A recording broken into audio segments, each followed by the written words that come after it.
We're talking about the effects of the oil spill on the Tobago fish industry. Joining us this morning is Ainsworth Daniel, the acting president of the Lambo Fisherfolk. Good morning, Mr. Daniel. Good morning. How are you doing this morning? I'm fine, thank you, and it's nice to have me on your show this morning. It's a pleasure to have you with us on the show this morning. We really need to get into this conversation because, of course, we've been speaking in so many different ways about how this has affected the island, but we need to speak about how it has affected fisherfolk in particular. So tell us, in what ways has this affected fishermen in Tobago? Okay, morning. My name is Ainsworth Daniel, and I'm the acting president of Lambo Fisherfolks Association. This oil spill that we've seen covering the southwest of Tobago, Lambo, Cove, and probably a little bit lower down, it's really affecting the fishermen, them in a negative way. It's none of our problem. When I say that it wasn't us who caused it, we really don't know who is the culprit of the vessel or whatever. Concerning the fishermen's lives, their livelihood is affected, whereby they were moved. The fishermen were asked to hold for a minute, and then we have the fishmongers and we have the vendors. We have the fishmongers, they were replaced to the Shore Park Food Hub, where now they are complaining of sales, which we expect because of the quick move and marketing to show that they have moved. But things are put in place to assist them in some way or the other. Concerning we've got the kite surfers who also are affected down at Petty Trout, Lambo Beach because of this oil spill. We've got the whole community being affected. We have the bathers, we have the people who used to go there and take the bath, now is affected. And the fishermen, get back to the fishermen now, they are asking to get their boat moved so that they could probably go back to flying the trade to other village. Mr. Daniel, I just want to interject for a quick second. When you say they're asking for their boats to be moved, where would you be looking to move to? Well, actually, some of the fishermen are asking to move the boat to Boko. Okay.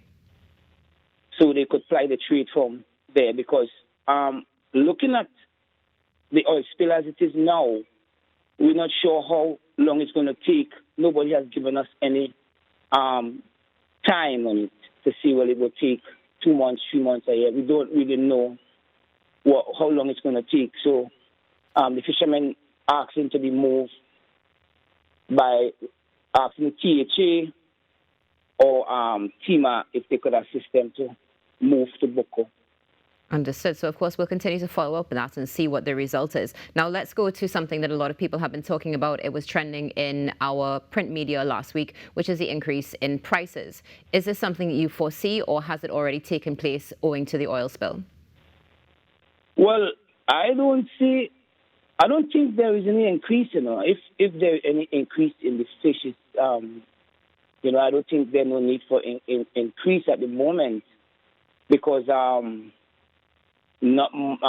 most times these mongers and vendors, they purchase their fish from elsewhere, from mother boats, so it shouldn't really affect what would affect them is the move. Okay. But not the fish. So what's affecting them is the move. People doesn't really know they move. Most of the people doesn't know that they move.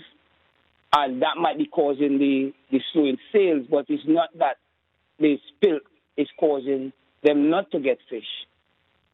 But fish mother boat elsewhere, they buy fish and sometimes comes to Lambo and vend or resale. So I don't see no raising price. I don't think the fish no price is supposed to go up. And I don't think any price going up. If any price going up, it might just be one or two mongers because other parts in Tobago is normal. We've got the north, we've got the east and the north side is not affected by the oil. So I don't see any rise in price.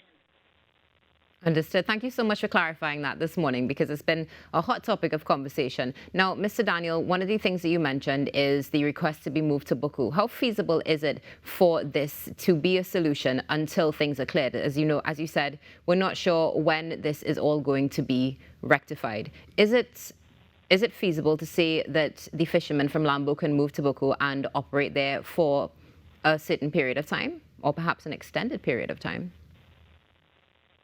Well, I sit with these fishermen. We sat with the fishermen and the other executive of the committee, and we assessed the course, and it is feasible. I mean, we've got people already promising to already set things in place to start to move these fishermen. It's just for them to get themselves in position to be moved. When we check it, it's feasible for them to go elsewhere and ply their trade, because we don't want to be sitting around and stretching our hands out for anything. If the THA or whoever is willing to assist these fishermen and these mongers in any possibility, that will be accepted. But we're not going to sit and wait for anything. So we already have TIMA that is assisting in removing the guys to Boko, and that course will be spread around. This is good to hear, and it's great to know that there's also a plan in place.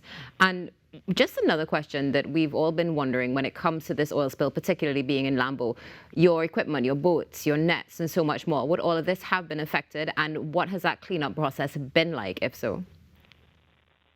Well, yes, the boat and them being affected by the spill, because no vessel could or supposed to leave the shoreline at Lambo at this present time, and we are complying. We are trying to get back to normal.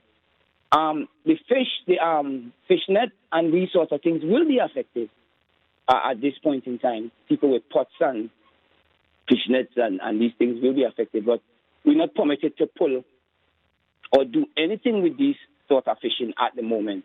So that's why they're asking to move to Boko, so they could actually go out and probably fish on that side until Lambo is cleaned up, and then we'll check the damages with the pots and the nets and these things. But at this present moment, these things are out of our control. We're not going to fight with the nets and the pots and things now, because we're complying with the rule on the ground is to not go into the water and don't use your vessel to carry Understood. elsewhere. So, Mr. Daniel, in a case like this means that when you're moving from Lambo to Buku, basically you're going to be looking at having to either borrow equipment or get brand new equipment in order to ply your trade. Is that correct? Well, the authorities on the ground that we have spoken to a team, and they have things on the ground. There are a lot of companies here that's supporting us in Tobago. We've got Turk, we've got TIMA, we've got Heritage, we've got the THA. So we've got support. We really got support, and I must say that the THA is doing a good job. The THA is supporting us.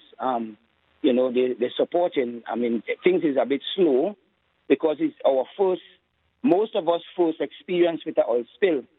Some heads might be, anxious and whatever. I mean, even the authorities, it's the first experience for them. So we are keeping together. We're holding one head.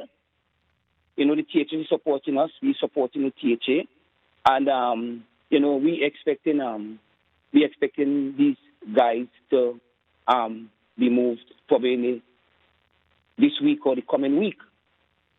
It's promising to hear that everybody is coming together and really collaborating to ensure that this is managed as effectively as possible. Mr. Daniel, after this experience, do you have any recommendations to deal with something like this in the future? Well, I am volunteering also down at Pitcher Beach in Lambo. And You know, we've got the volunteers coming from wide and far, from all over. We've got volunteers from all over the place. We've got from Canada, America, and these places.